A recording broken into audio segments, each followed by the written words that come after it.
money that has never been loyal to anyone. But from beggar to billionaire, everyone wants to have it. It's not just a piece of paper, it's an addiction. It transformed hunters into blacksmiths, merchants, and kings. It was money that forced people who once lived in forests to build and live inside the tallest buildings on Earth. But where did the power of money come from? How was it made? When? Why? And what is money? Money, a piece of paper that has no value of its own. It just tells us the value of everything else. We work day and night for it. But in the end, we hand it over to someone else so we can buy what they have. And then that person gives the same money to someone else so they can buy what they want. And just like that, money travels the entire world from hand to hand, place to place. You know how much money exists in the world right now?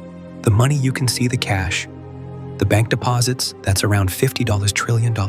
And the money you cannot see, the black money, the shadow economy, the dark web dealings, the illicit crypto flowing through hidden wallets.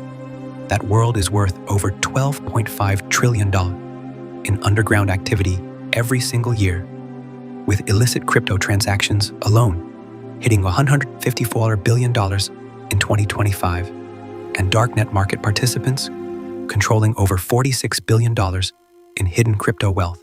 And if you count everything, all stocks, all real estate, all bonds, all wealth ever accumulated, that number explodes to $471 trillion. Where did all this money come from? Who made it? So, come with me on a miraculous journey, one where we'll uncover the story of money like you've never heard before. From stones to gold and silver coins, to money that is completely invisible, how it became a language the entire world understands, and how this lifeless thing made us its slave. Let's go back 17,000 years, when there was no sign of money. This was the time when humans lived in small tribes, and they all had only one goal: hunt and survive. But prey isn't easy to find every single day. Hunger, however, strikes every single day. It was hunger that forced one tribe to trade with another. Give us fresh meat, and we'll give you our weapons. Both sides benefited from this deal, because if you take something by force, you'll get it once, but never a second time. And so the barter system was born. The barter system is believed to have originated among the Mesopotamian tribes, Mesopotamia being a region in Southwest Asia where modern-day Iraq stands today. The barter system changed us. People who once fought each other now started living and trading together. But thousands of years later, as populations grew and farming replaced pure hunting, the cracks in the barter system started to show. When you're trading with hundreds of people, it's impossible to remember who owes you what and what you owe them. So we started writing on small pieces of clay, and accounting was born. But the core problem of barter still remained. Both parties had to want what the other had. You want what I have, but I don't want what you have. Trade blocked. So we needed something that everyone wanted, and that gave birth to money. But not the money you're imagining. This was commodity money. We turned rare, useful things into currency. Cows, goats, axes, knives, arrows, and swords, animal skins, tobacco, salt, peacock feathers, whale teeth, alcohol, cowrie shells, and yes, even humans.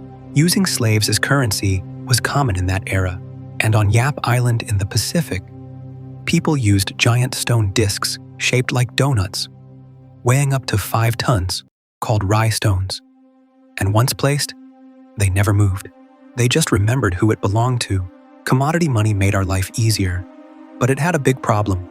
It was very difficult to know the value of what you had, because each commodity seemed to have its own distinct worth.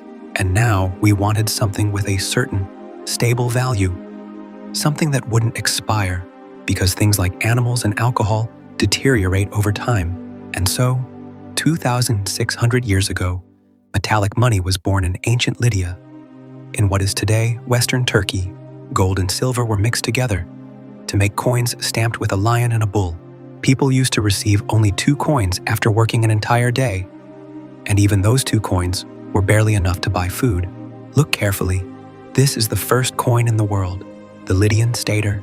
It is said that coins were first introduced by the Chinese around 1000 BC, who made brass and copper coins, but they were not standardized the way the Lydian stater was. After the Lydian stater, everyone started minting coins. The king of every empire began stamping coins in his own name, and trade became easier than ever before. But if you look at it a certain way, metal money was also a commodity, and if there are too many coins, their biggest problem starts to appear. It was 500 BC, a time when overseas trading was booming. All this trade was done in coins, but the more coins you carried, the more they weighed. They took up space on ships, slowed down transport, and the longer they traveled, the greater the risk of theft. It's easy to count a few coins, but who is going to count thousands of them? We needed something lightweight, something easy to carry, store, and count. There is a very famous saying, everybody likes progress, but nobody likes change. And that's exactly what happened with paper money. The emperor of Mongol China, grandson of Genghis Khan, Kublai Khan, created the world's first government-issued paper money, made from the bark of mulberry trees. And like I said, people don't like change. Why would they? Kublai Khan was giving people just a piece of paper in exchange for their precious gold and diamonds. But whoever refused to accept his paper money was put to death. It was paper money, but it worked on a simple idea called the IOU. IOU. Take this paper and come claim your gold coins whenever you want. And slowly, people thought, why bother converting it back to gold? Just trade the paper itself. And like coins before it, this idea began to spread far beyond China. But unknowingly, a power was about to rise that would be impossible to stop. And that power was the banks. Because of paper money, international trade exploded.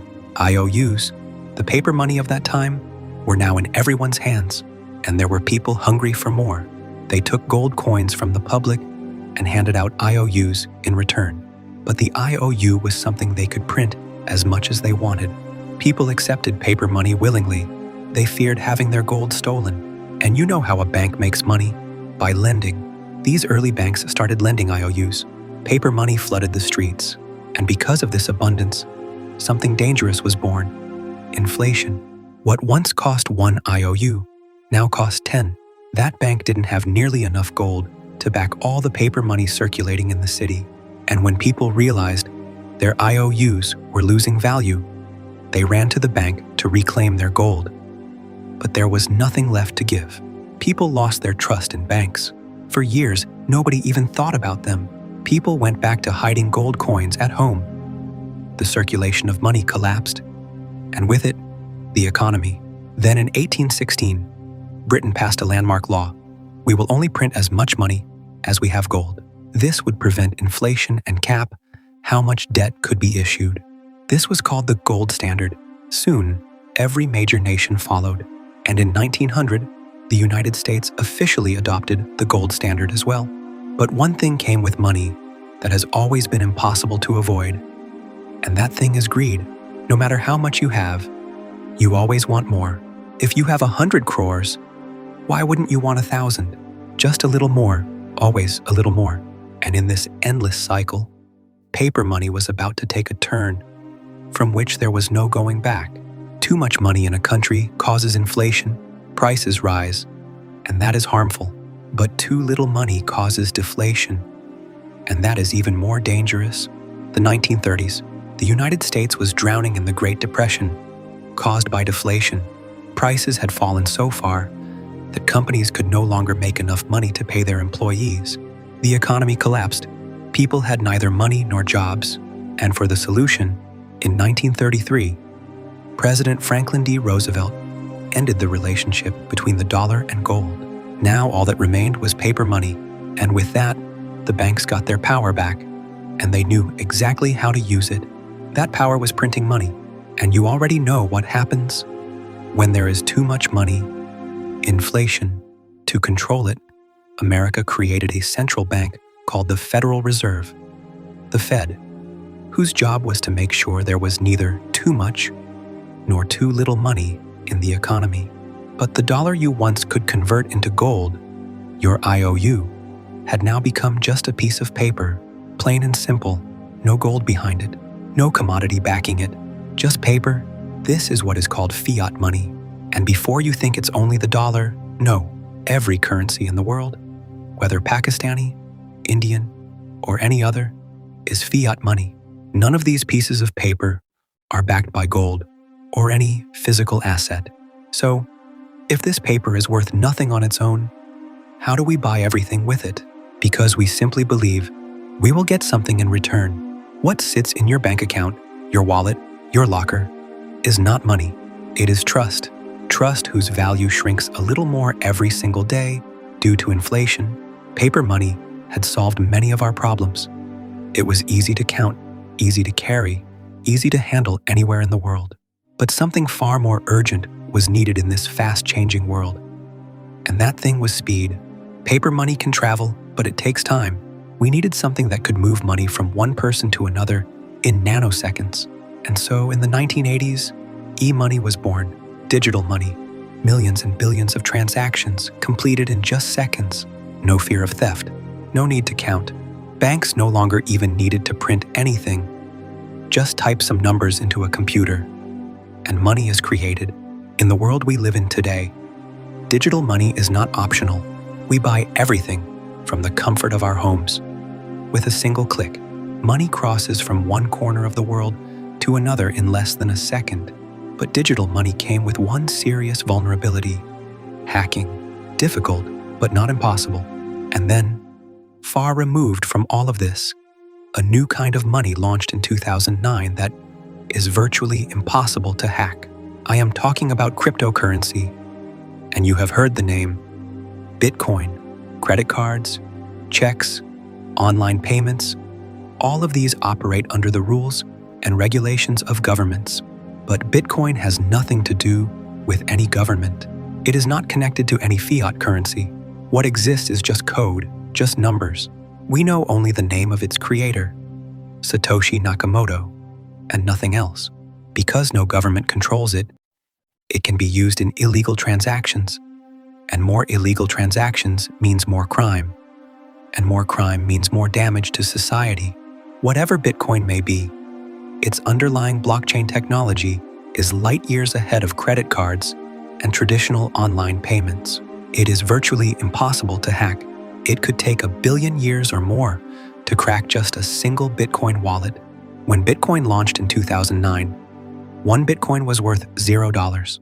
By 2011, it had reached $1, and as of 2026, one Bitcoin is worth over $100,000. Whether this is the greatest wealth opportunity of our time or the biggest speculative bubble in history, only time will tell. But for a moment, look back at this world. Look how far we have come in such a short time. In just a few thousand years, we went from giant stone discs and gold coins to invisible, unhackable, digital currency. We created money for our own benefit, but somewhere along the way, money started owning us. You work from dawn to dusk. And what do you get at the end of every month? A few pieces of paper or some numbers glowing on a screen. Understand this, the world does not run on money.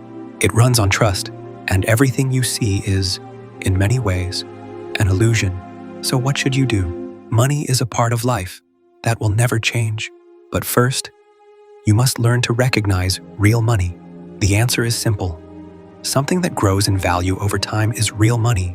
Paper money loses value every single year because of inflation, and that cycle is never going to stop.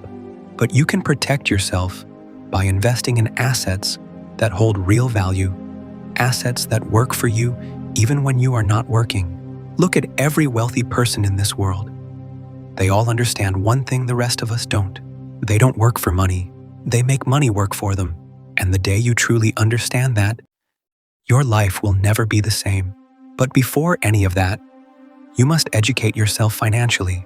The time you spend cursing governments and complaining about inflation, spend that same time on your financial education. Because nothing out there is going to change for you. You have to change yourself. The more you learn, the more you earn.